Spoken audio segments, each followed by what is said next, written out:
Então deixa eu contextualizar rapidinho o livro de Abacuque. Ele tem 3 capítulos. O capítulo 1, Abacuque ele está vendo opressão, ele está vendo a justiça estava sendo torcida, por isso a lei se afrouxava e ninguém estava cumprindo, ninguém estava fazendo justiça na terra. Os magistrados, os juízes, quem deveria zelar pela lei, estava justificando o perverso, justificando o ímpio e condenando o justo. Eles estavam trocando, estavam invertendo as coisas, estava tendo a opressão, eles estavam oprimindo demais o povo. Aí, Abacuque estava percebendo tudo isso e estava clamando a Deus. Por que estava acontecendo essas coisas? A justiça nunca se manifesta. Tem sempre contendas, litígio, e sempre o mal estava vencendo. Aparentemente o mal estava vencendo. Porque a justiça ela estava sendo afrouxada, a lei estava sendo afrouxada. Ninguém estava cumprindo a lei. E ele clama a Deus várias vezes e ele se coloca como se fosse numa torre de vigia.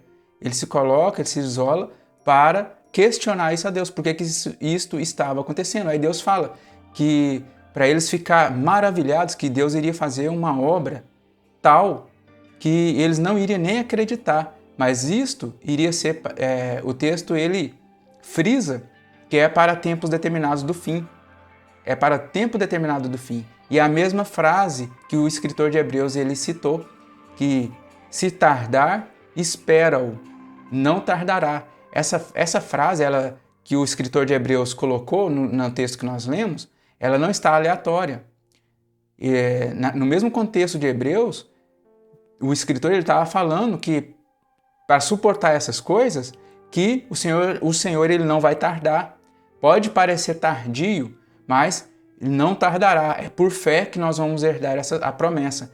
Então, nesse contexto de Abacuque, está acontecendo a mesma coisa. Abacuque estava questionando a Deus por que a justiça não se manifestava na terra. Porque eles estavam pervertendo o juízo. E Deus falou, eu vou realizar no meio de vós obra tal que vocês nem vão acreditar. Eu vou suscitar os caldeus, nação amarga, nação ímpia, que cria ela mesma o seu direito na terra. Vocês vão ser escravos e vão ter que cumprir os direitos dos estrangeiros. É isso que o Senhor estava falando no texto. E eles vão criar o seu próprio direito na terra. E Abacuque ele entende que Deus estava levantando os caldeus. Percebe? Abacuque ele não foi extremamente contemporâneo com Isaías. E muito menos estava na mesma época de Jeremias e Ezequiel, ao qual Deus realmente fez vir Nabucodonosor.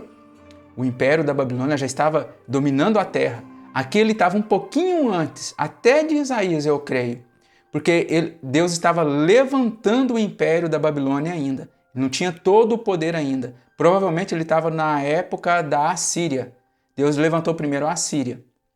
Então, perceba que Deus mostrou para ele que estava levantando o Império dos Caldeus, que mais tarde seria Babilônia, e Abacuque entendeu que Deus estava levantando eles para castigo do povo, para castigo tanto de Israel como, principalmente para Jerusalém, porque lá estava o santuário, de lá que tinha que sair a lei, é lá que estava todo o culto à adoração. Então, Deus estava levantando para servir para eles de castigo, e não só a Jerusalém, mas as nações ao redor de Israel, norte, sul, leste e oeste.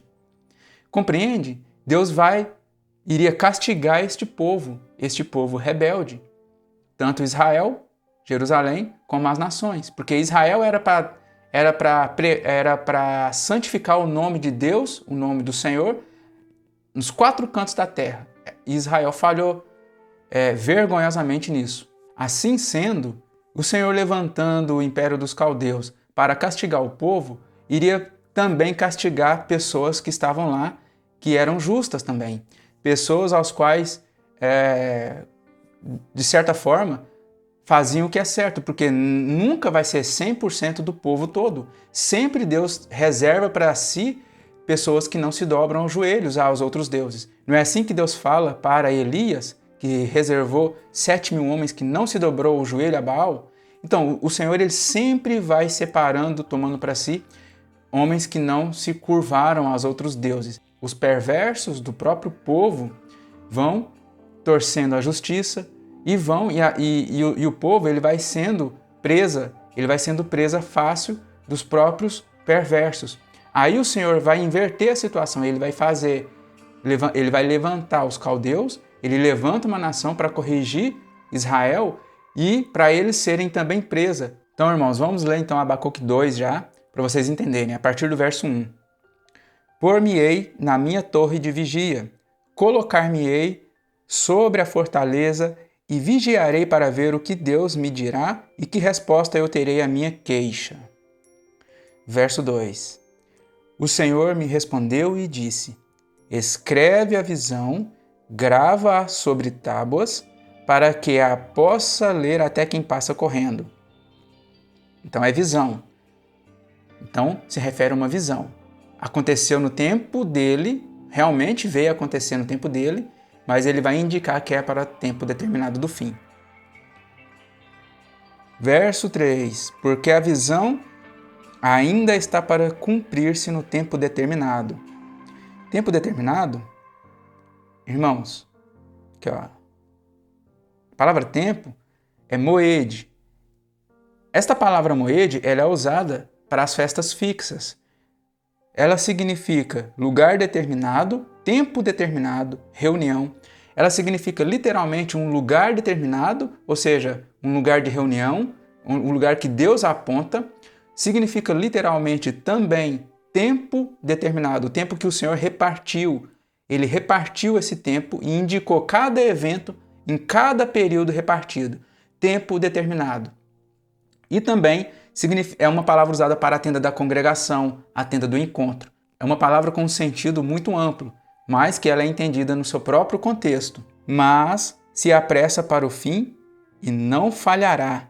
Se tardar, espera-o, porque certamente virá, não tardará.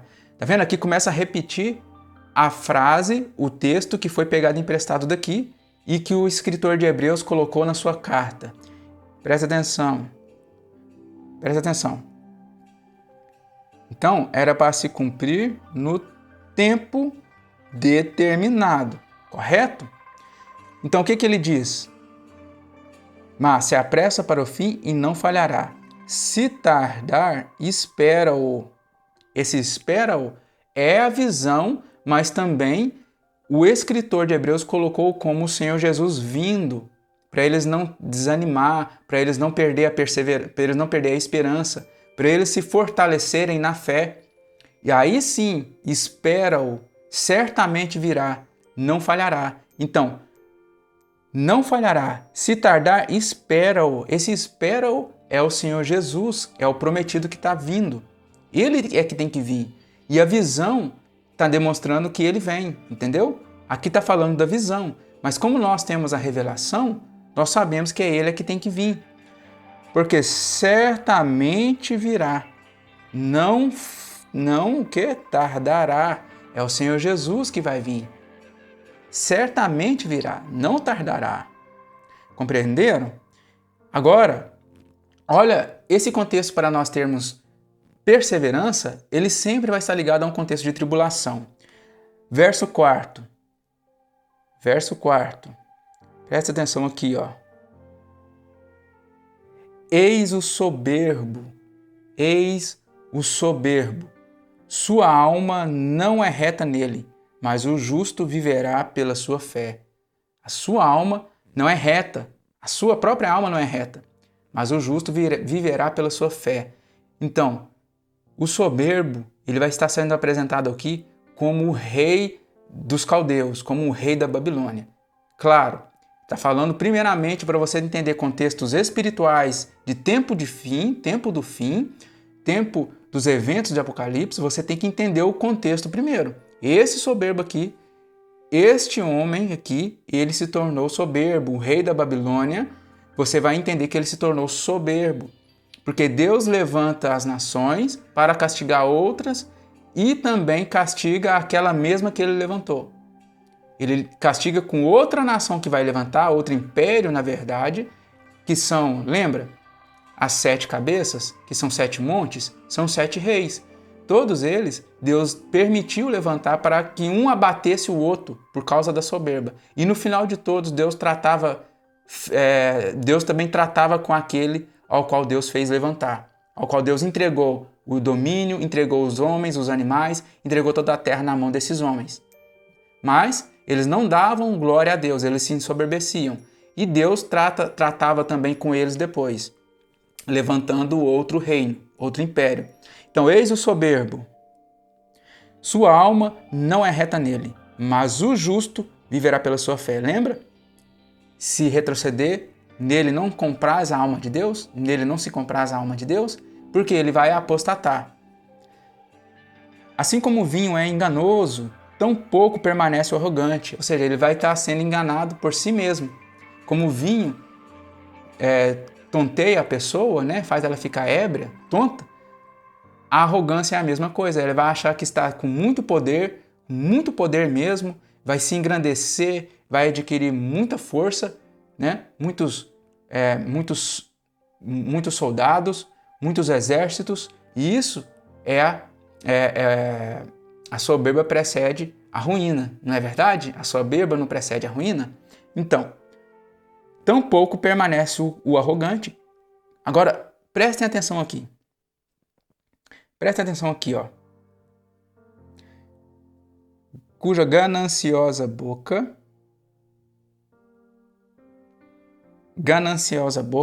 se escancara como sepulcro. A boca desse, por falta da sua arrogância, ele vai fazer que essa gananciosa boca, presta atenção à analogia que está sendo feita aqui. Essa gananciosa boca também não é a sua própria boca literal. Sim, pela sua arrogância vai dizer grandes coisas. Porque lá no capítulo 7, aquele chifre pequeno ele tem olhos como de homem, mas boca arrogante. Está fazendo contextos aqui, ligações com o chifre pequeno. E nós vamos ver também que faz referência ao chifre pequeno e a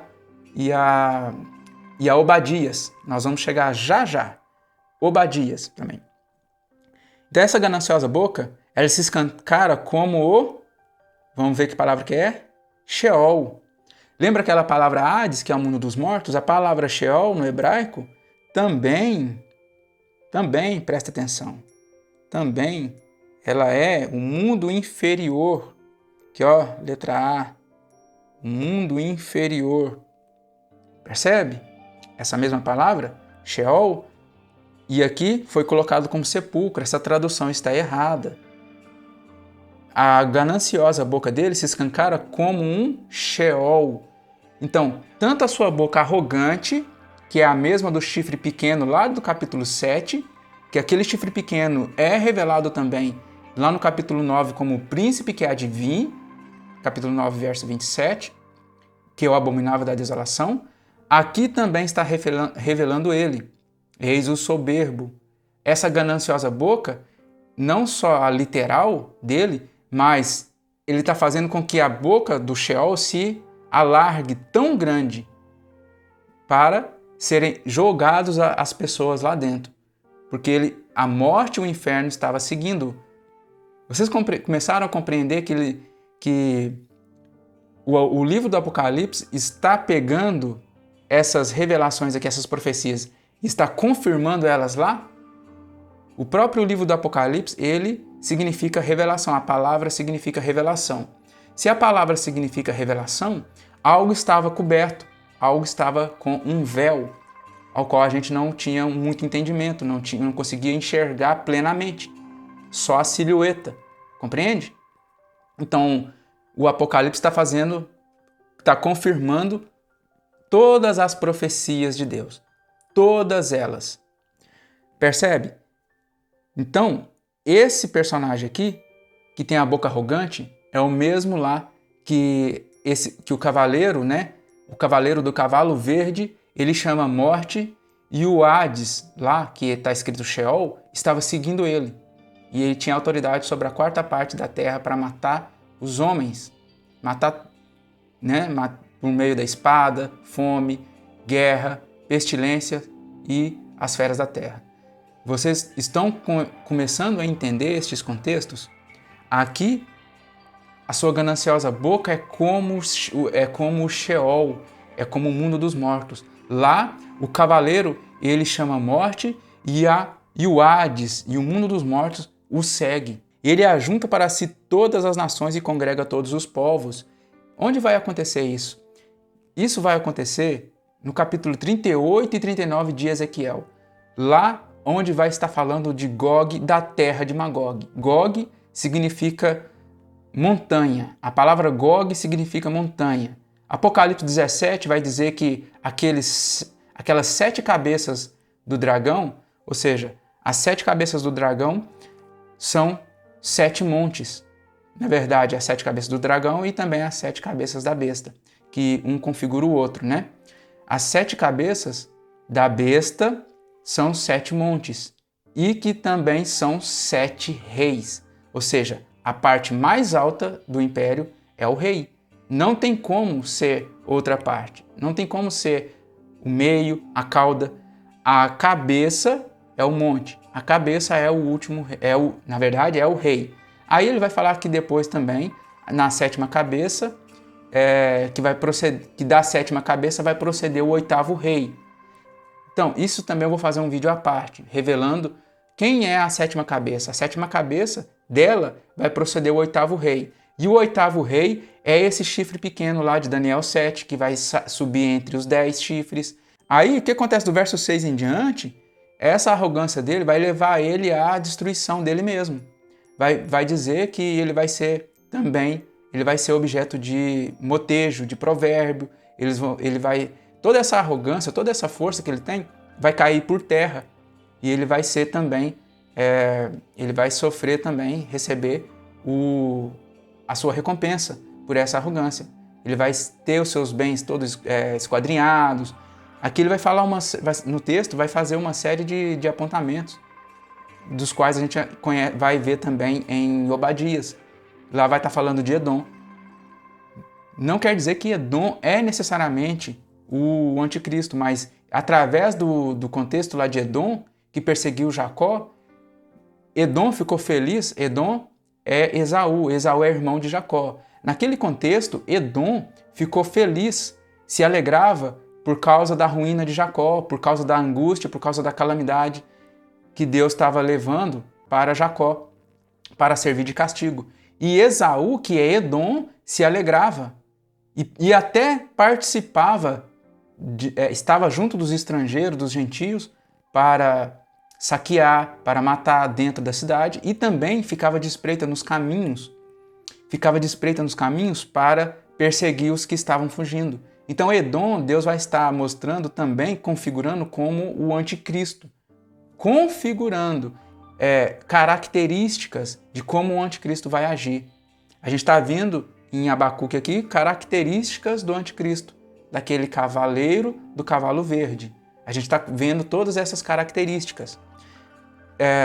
Deus não quer, irmãos, que vocês olhem para este mundo sem o auxílio das profecias, dos profetas. Ele não quer que você olhe para Obama e fale que ele é o anticristo. Ele não quer que você olhe para Trump e fale que ele é o anticristo. Ele não quer que você olhe para o Putin e qualquer outro que seja e fale que é o anticristo. Então, continuando, irmãos, no capítulo 3, no verso 1 e 2 de Abacuque ainda, nós vamos entender que isso ele vai estar falando da metade da última semana, através de uma palavra aqui que nos vai dar a entender que é na metade. Esses eventos, ao qual já foi dito no capítulo 2, que é para o tempo determinado, lembra? Moed, tempo determinado, vai nos direcionar para a metade da última semana. Vai nos direcionar esses eventos, começando também a terem o seu fim na metade da semana para frente, ou seja, na segunda metade, né? Nos últimos 3 anos e meio. Então vai dizer assim: oração do profeta Abacuque sob a forma de canto. Tenho ouvido, ó Senhor, as tuas declarações, o que foi dito no capítulo 1 e no capítulo 2, e me sinto alarmado. Aviva a tua obra, ó Senhor, aviva a tua obra, traz ela à existência, que ele está falando. no decorrer dos anos. Aviva a tua obra, ó Senhor, no decorrer dos anos. E no decurso dos anos, faze-a conhecida. Entendeu? No decorrer e no decurso dos anos, para avivar essa obra, trazer ela à luz. Mas vamos ver que essas duas palavras elas não estão dizendo muita coisa, né? Vamos começar aqui. No decorrer dos anos. Vamos ver que palavra que é. É a palavra kerev. Meio, entre, entranha, centro, parte interna. Ou seja, no meio, né? Entre, no meio. Então como é que fica? Aviva a tua obra, ó Senhor, no meio dos anos. No meio. Por que foi, né? Para o tradutor, como não, eles só traduzem e adequam mais ou menos o texto para ficar de forma mais inteligível, para você entender mais, só que oculta a revelação. Porque a palavra não é decorrer dos anos, é no meio dos anos. E o que acontece no meio dos anos? Que nós temos visto até agora, e que eu tenho falado para vocês. Na metade da última semana, o que acontece lá? Na metade da última semana sobe o anticristo, o chifre pequeno, o soberbo aqui de Abacuque. Capítulo 9, o príncipe que há de vir. Mas não para por aí, tá vendo? Ó? E no decurso dos anos faze-a conhecida. Então, Abacuque tá cantando, ele escreveu essa profecia em forma de canto. Então ele cantando, ele diz, no meio dos anos faze-a conhecida. Faze-a conhecida. Então, no decurso também, ó. Kerev. Meio. No meio dos anos. Tá? Tanto a palavra no decorrer dos anos, como e no decurso dos anos faze-a conhecida. Tanto um como o outro é no meio, é no centro. É no centro, esses eventos. Deus vai fazer a sua obra nesse meio. Então, primeiro ele vai levantar esse povo no meio, esse rei dos caldeus, ele vai levantar ele no meio para fazer tudo o que ele tem que fazer, para castigar quem tem que ser castigado, e consequentemente vai estar matando os servos de Deus, ao qual nós vimos lá no capítulo, na verdade, no quinto selo, quando foi aberto o quinto selo, João viu as almas daqueles que foram mortos por causa do testemunho que deram e da palavra de Deus. Do testemunho de Jesus e da palavra de Deus. Eles estavam sendo mortos. Igual os seus, iria se completar o número deles. Deus pediu para eles esperarem um pouco até se completasse um número. Ou seja, até completar os 3 anos e meio. Compreende ou não? Então, se for continuando, vai falar da terra de Edom, vai fazer um monte de coisa, que várias nações vão estar em angústia, vão estar com medo, vão estar amedrontadas por causa da vinda do Senhor. Ele vai mostrar os seus relâmpagos como se fossem as suas flechas. Ele vai falar vários aspectos que está mesmo até no sermão escatológico do Senhor Jesus. Lá, Mateus 24, Lucas 21, vai ter muitos detalhes da sua vinda aqui, tá bom? Então vamos ler, começar a parte de Obadias. Vocês vão perceber que Obadias é tão importante para nós entendermos o anticristo, irmãos, vocês não têm nem noção, que vai conectar com tudo isso que nós vimos em Abacuque, capítulo 1, 2 e 3 de Abacuque, e também no capítulo 6 de Apocalipse, onde vai estar lá o quarto selo. Em Obadias, ele vai estar falando de Edom. Edom vai ser configurado como o reino do anticristo, ou seja, como o próprio anticristo, porque ele vai estar nos direcionando para o chifre pequeno. Literalmente, só não vai estar escrito chifre, mas vai falar que Deus fez ele pequeno, desprezado. Uma coisa pequena é desprezado. Depois ele cresceu até atingir as estrelas, colocou seu ninho no céu, ou seja, com arrogância. E essas mesmas coisas estão lá no capítulo 7 de Daniel, ao qual o chifre pequeno ele atinge até os céus. Nós vamos ler poucos versos aqui. Visão de Obadias. Assim diz o Senhor Deus a respeito de Edom. Edom significa vermelho. Edom significa vermelho, é um edomita. Terra de Edom significa vermelho. Bom, no capítulo 8 vai ter lá, no capítulo 8 de Daniel vai ter um carneiro e vai ter um bode. E nesse bode, mais pro fim lá do capítulo 8, quando vai falar daquela guerra, e vai falar que é o rei da Grécia e o rei da Pérsia, vai falar que o bode ele é peludo. E quando você clica na palavra peludo, a palavra peludo lá no hebraico é seir ou sair, de acordo, depende da vogal que você fala o hebraico. Lá vai estar escrito Seir, e Seir é Edom. Seir é o monte Seir, ao qual Edom, que é Esaú, conquistou. Aí ele ficou sendo chamado de Seir. Então, aqui, ó, temos ouvido as novas do Senhor, e às nações foi enviado um mensageiro que disse, os mensageiros, que disse, levantai-vos e levantemo-nos contra Edom para a guerra, porque ele estava se tornando forte, ele estava se tornando arrogante. Eis que te fiz pequeno entre as nações. Tu és muito desprezado. Pequeno não lembra o chifre pequeno? Não é verdade? Daniel 7, não lembra o chifre pequeno? Porque ele não ficou pequeno para sempre, irmãos. Presta atenção, quando fala chifre pequeno, ele não ficou pequeno, porque lá mesmo, a partir do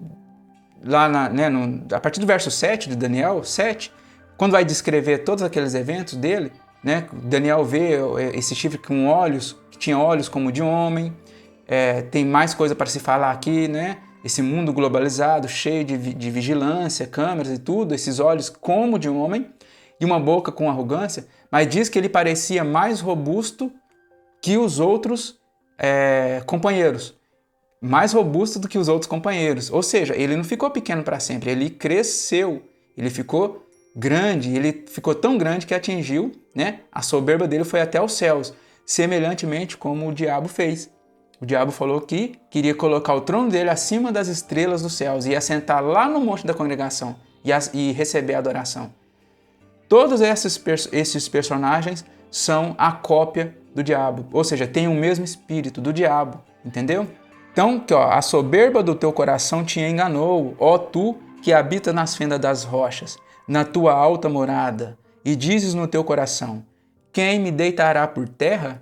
Olha o que ele diz para si mesmo, olha o que tem no coração desse personagem, quem me deitará por terra? Olha para você ver um homem que nasce, vive a sua vida lá 70, 80 anos e morre, tem toda essa soberba, alcança toda essa soberba. Você vai ver ela em Apocalipse 13, quando os homens vão falar assim, quem pode pelejar contra a besta? E quem é semelhante à besta? Vocês vão ver isso lá em Apocalipse 13. Adoradores da imagem, portadores da marca, do nome, do número. Vocês vão ver que esses homens que receberam essas coisas, que estão adorando a imagem e receberam o nome, vai estar falando quem é semelhante à besta, quem pode pelejar contra ela. Se te remontares como águia e puseres o teu ninho entre as estrelas, de lá te derribarei, diz o Senhor. Aí, continuando abaixo, vai falar a mesma coisa lá em Abacuque, que ele também será destruído, que ele também será, as nações vão despojar ele, ou seja, vai ser grande a queda dele também. Então, como eu contextualizei tudo para vocês, os dois profetas, Abacuque e Obadias, com o livro selado lá, com o quarto selo, aquele cavaleiro do cavalo verde, como eu contextualizei tudo para vocês, não vai ser necessário a gente ir lá em Daniel 7 e nem em Daniel 9, porque eu já condensei todas as informações. Ou seja, do primeiro ao terceiro selo compreende a primeira parte de 3 anos e meio, quarto selo já inicia a grande tribulação com aquele cavaleiro, quarto selo em diante, é a grande tribulação, sendo que o Senhor Jesus chega no sexto selo e no sétimo, como eu disse para vocês, nos mostra toda a revelação plena de toda a palavra de Deus, nos mostrando que durante todos os selos estavam sendo tocadas trombetas e as taças, porque no final de todos os 7, irmãos, o sétimo selo, sétima trombeta e a sétima taça, o Senhor Jesus tem que estar fazendo guerra contra o reino da besta. Como diz na sexta taça, na verdade. Na sexta taça, o Senhor Jesus estava dizendo que estava vindo como ladrão ainda. Quer dizer que ele não veio. Na sexta taça, ele estava vindo como ladrão. Ou seja, na sétima taça, tudo tem que estar feito. E acontece mesmo uma grande voz lá do trono. Está feito. o Senhor Jesus veio e começa a batalhar contra a besta. É o Armagedon. O Armagedon ali. Então, todos os sets têm que estar alinhados. Então tem que estar, as trombetas tem que estar alinhado também. A sétima trombeta diz que o Senhor também está vindo. Ele vai ressuscitar quem estiver morto e ele vai transformar os corpos daqueles que estiverem vivos. Então vai acontecer todas essas coisas no ressoar da última trombeta. E a última trombeta tem que acontecer a última taça. Entendeu como que não pode desincronizar as coisas? Todos os sets estão sincronizados. Daí em diante, daí para trás você tem que entender os eventos. Tá bom? Então, irmãos, agradeço por vocês terem permanecido a mais um vídeo. Eu sei que ficou comprido mesmo este vídeo. Eu peço para vocês inscreverem no canal caso não sejam inscritos. Compartilhem também os nossos vídeos nas redes sociais para que o nosso trabalho também seja espalhado para vários irmãos, para que conheçam também a palavra de Deus. Então, deixem o like e até o próximo estudo. Shalom!